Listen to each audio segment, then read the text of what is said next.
Mishcon Academy digital sessions.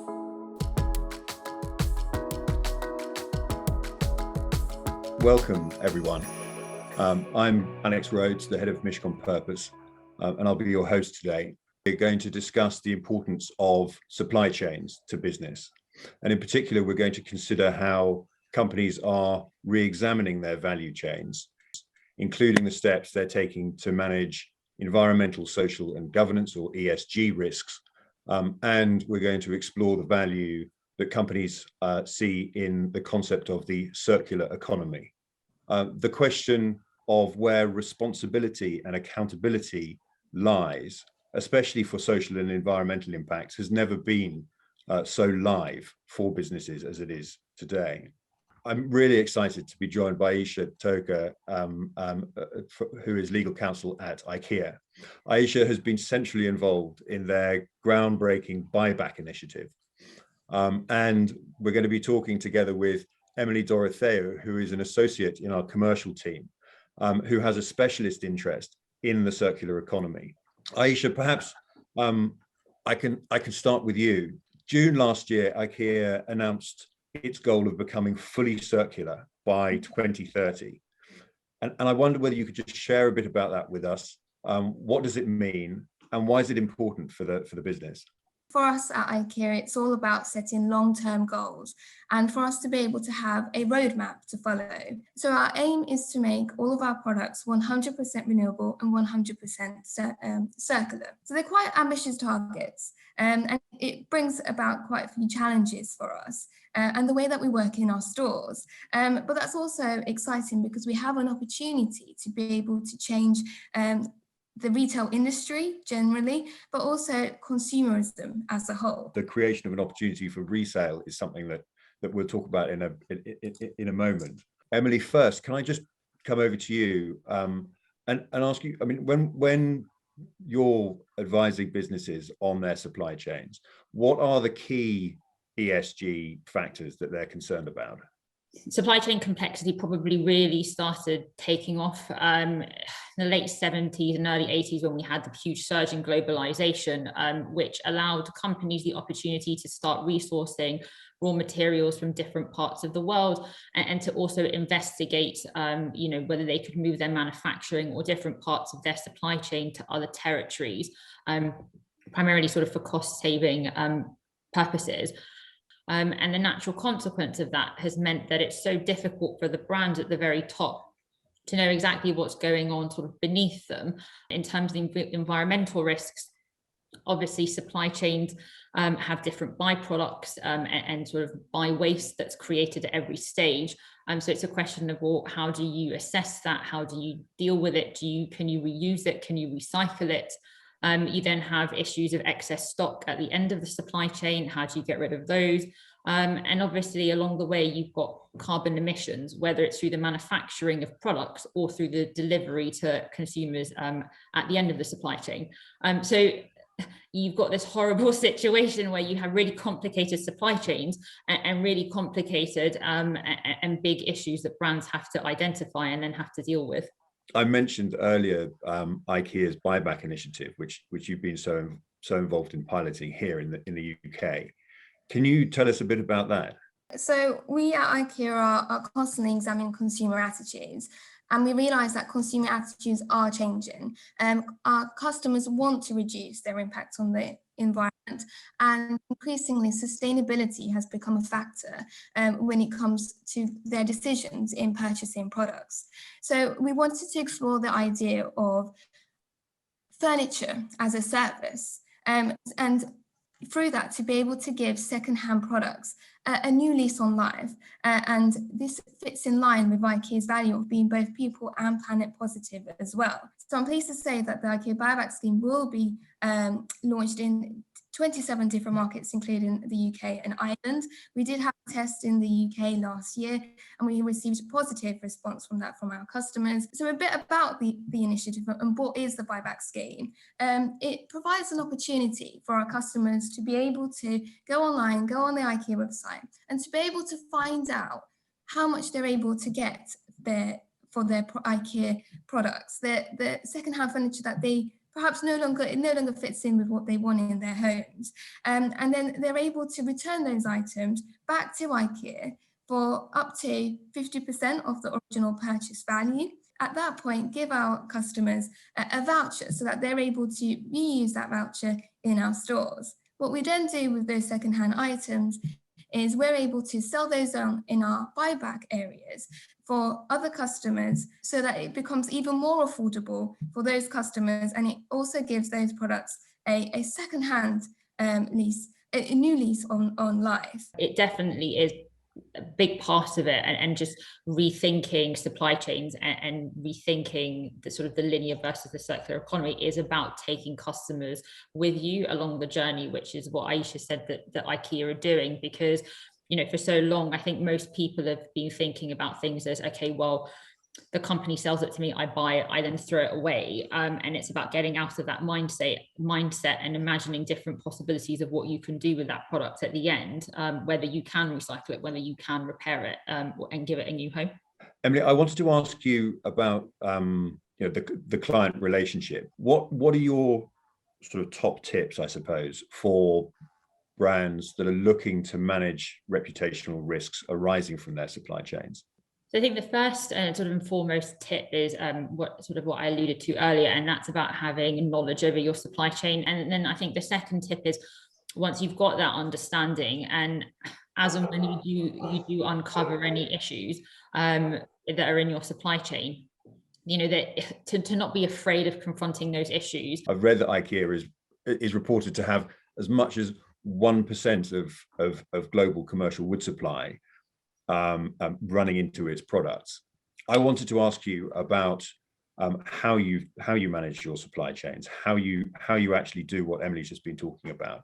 And I know you have a policy called IWay. As you mentioned, IWay is what we have at IKEA, which is our supplier code of conduct, and it's our communication to suppliers of what our standards are. But it means that our suppliers are aware that we would expect to have announced and unannounced audits. But that's just an internal process. And of course, we've also have external processes. For example, 98% of IKEA's wood is either FSC certified or it's recyclable. And that's something that we feel is important, not just to have internal processes that govern our supply chain, but to also have external processes.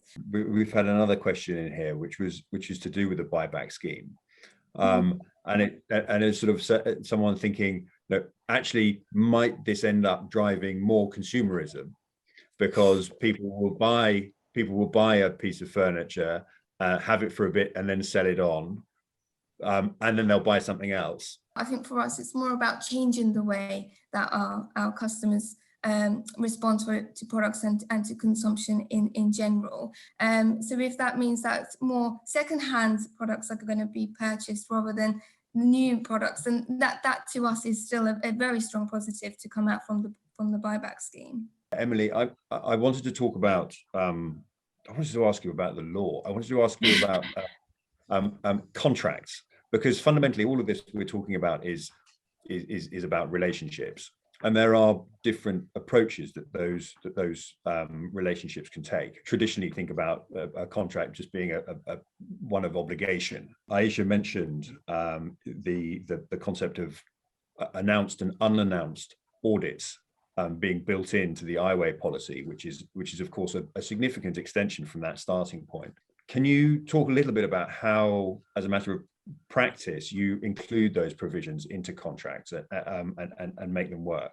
I mean, I do appreciate that actually it's about the day-to-day relationships that brands have with their suppliers, and the contract is there sort of underpinning it. But really, it's, as Ayse mentioned, it's about those day-to-day interactions, making sure that you're onboarding the right kind of suppliers, and that you're checking up on them, and that you're kind of all working towards the same goal. I mean, if we just look at the underlying agreement, I mean, as you said, Alex, is sort of the first flavor of the ways in which you can oblige suppliers to do anything is just to have an absolute obligation on them to do something. So, for example, supplier, you will reduce your carbon emissions. You can have varying sort of shades of that, whether it's an absolute or a reasonable endeavors, whatever. But either way, you've got that clear obligation on them to do something. the next stage from that would be, I oblige you to do something, but then I'm also going to check up on you to make sure that you're doing it. The next stage from that is, and this is more sort of going towards the, the IKEA end of the spectrum, is that overall collaboration between a brand and the supplier. And I think the trend is moving definitely towards that. I mean, how does IKEA go about sort of prioritizing risk and prioritizing to address those conflicts? We think that we are always very clear with our communication with our suppliers right from the outset, and through our actions and our conduct and everything that we do on a day-to-day basis, what our long-term vision and what our goals and what our business plan is. And I think that provides a good foundation for us to go on with our suppliers. Therefore, there isn't a kind of surprise from our suppliers when it comes down to the nitty-gritty of the contracts. They know what to expect. Emily, at this point, I wanted to talk more about the law. I wanted to talk about the sort of developing legal and regulatory landscape. Businesses are going to have to work together in a different way to be able to comply with the legislation. And how do you see that interaction playing out? The regulation in this space and the legislation is moving such where I think it's inevitable that there's going to be sort of greater blending between brands and their suppliers. People have just got to work together to deal with these, because we're talking about global issues as well. So it's only right that the solution has got to be a collaborative global one. IKEA launched a partnership last year with the Ellen MacArthur Foundation. And the aims of that were to create lasting impact on a global scale and to drive global transformation towards a circular society. Can you talk a little bit about that project and how IKEA sees its commitment to sustainability extending beyond its own business? Absolutely, I think Emily's also touched upon it already. Collaboration is key. So through the Ellen MacArthur Foundation, we're hoping to ensure that circular economy is a central part of the home furnishing industry in general, which is why we believe that the partnership will help us to bring about a transitional movement towards a sustainable industry. And together, we're hoping to develop a set of global definitions for circular design, but also to be able to have an impact possibly on legislation. Emily is the author of Alex's Clause, which is the precedent circular design clause. Emily, could you tell us a little bit about how that works and what it seeks to achieve? So the Chancery Lane project is a group of lawyers and non-lawyers who are interested in coming up with legal solutions to combat climate change and sort of environmental risks. So, as part of my involvement with that, I got the opportunity to draft this circular economy clause. And so what my clause says, it's just, it's got some obligations on designers, for example, to not include, microplastics or glitter within the design of the product, because they're both terribly unfriendly for the environment, but also to design products whose constituent parts can be removed and so replaced or repaired. It's also got obligations on manufacturers to firstly try to recycle and reuse waste created during the manufacturing process before sort of destruction, and to also consider whether it's feasible to operate a take-back scheme for any waste products or end-of-life products at the end. So Ayse, that requires a sort of possibly a change in the way that one runs the business. If you've got to think about, if a risk to the business, for example, is that you're having a bad environmental impact because your products ultimately can only go back into waste, be burnt or buried, and you want to address that, you have to think about how you reintegrate the different parts of your business in the way that Emily's said. Absolutely, and this is why we're looking at finding different types of circular solutions for our customers at all different stages of a product's life, whether that's from the beginning and that's from the product development phase, and making sure that our products are developed in a way that they're able to be reused, refurbished, remanufactured, and then eventually recycled, but all the way back to the end where we have the final product in our homes. What can we do with that? How can we make sure that it doesn't end up on the landfill? The pandemic has really brought a focus around ESG issues, has brought a focus on how businesses that focus on this are seeing value and are driving value. When we were talking about this a little bit earlier, before today's conversation, you had a couple of really interesting thoughts about how the pandemic has possibly affected the way that you're thinking about sustainability in a positive way. And I was really struck by those. And I wonder whether you could just sort of share those with everybody. From us, it's clear that the pandemic hasn't detoured us in any way from our commitment to sustainability. And I think it draws back to the fact that sustainability is too integral in our business, and it's part of our business, it's who we are. So I think it's clear for IKEA, if anything, what's happened through the pandemic is that we need to think about accelerating solutions for our customers even more now than ever before. The ongoing global pandemic has shown, as you've mentioned, Alex, unfortunately, how fragile the world can be that we live in. But I think it's also had some positive change in that it reinforces the importance of our communities and how important they are to all of us, and our home life, and the importance of being able to live in a more healthy and sustainable way at home.